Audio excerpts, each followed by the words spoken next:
নমস্কার বন্ধুরা, আর কে কিচেন থেকে আপনাদের সবাইকে স্বাগত জানিয়ে আজকে একটি রেসিপি নিয়ে এসেছি যে ডিম আমলেট করে ডিমের ঝোল বানাবো। তো তার জন্য 6টা ডিম আর পেঁয়াজ একটা বড় সাইজের, হলুদ নুন দিয়ে এটাকে ফেটিয়ে নিয়েছি। এখন এটাকে আমলেট করে নিব। ডিম আমলেট হয়ে গেছে, তুলে নিয়েছি সব। এখন আলুগুলোকে ভেজে নিব।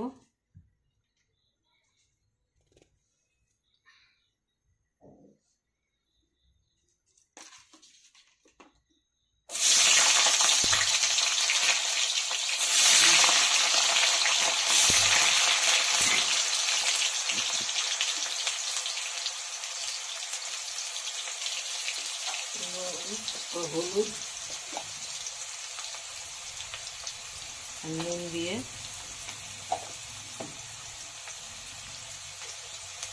লাল লাল করে ভেজে তুলে নিল। আলু ভাজা হয়ে গেছে, এগুলোকে তুলে নিচ্ছি।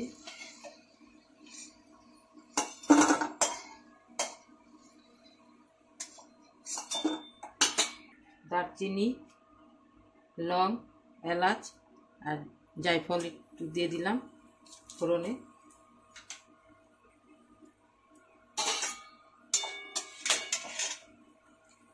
পেঁয়াজ কুচি,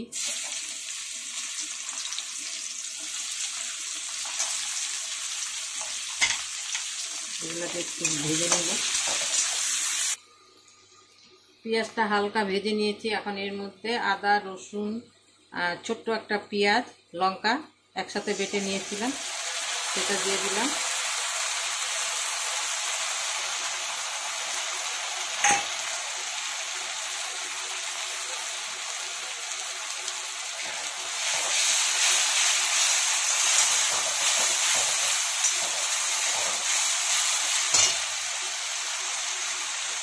এর মধ্যে 2টো টমেটো লম্বা লম্বা করে কেটে নিয়েছি, টমেটোগুলো দিয়ে দিলাম।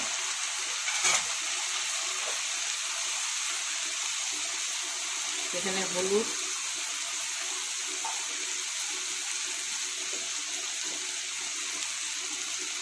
নুন, আন্দাজ মতন নুন দিয়ে দিলাম।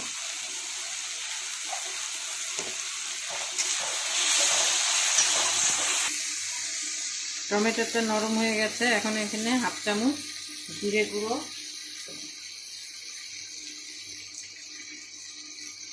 ধনে গুঁড়ো 1 চামচ,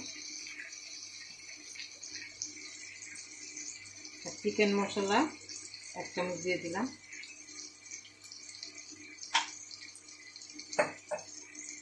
মানে জিরে বাটা দিয়ে করছি ডিমের ঝোলটা। সামান্য একটু জল দিয়ে এটাকে কষিয়ে নিব ভালো মতন। কাশ্মীরি লঙ্কা গুঁড়ো 1 চামচ,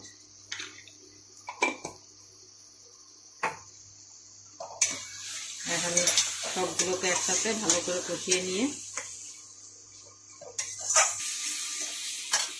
মশলা কষানো হয়ে গেছে। এখন আলু, ভেজে রাখা আলুগুলো দিয়ে দিলাম। এগুলোকে দিয়ে একটু নেড়ে জল দিয়ে দিব।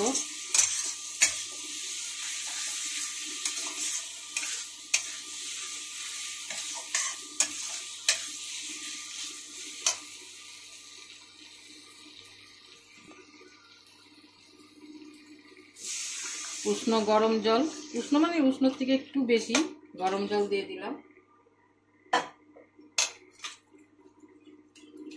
এখন এটাকে ঢাকা দিয়ে রাখবো। আর জলটা ফুটে উঠলে তবে ডিমগুলো দিয়ে দিব।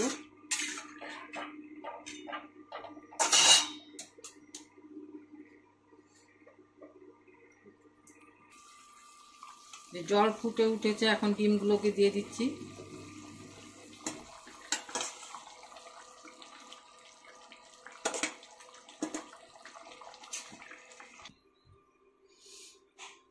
যে আমার হয়ে গেছে ডিমের আমলেট করে ঝোল। এভাবে বানাবেন, ভালোই লাগবে। সরষে বাটা দিয়ে তো সবাই খায়, তো আজকে আমি জিরা বাটা দিয়ে বানালাম। খেয়ে দেখবেন আর কমেন্টে জানাবেন কেমন লাগলো। নমস্কার, আবার কালকে দেখা হবে।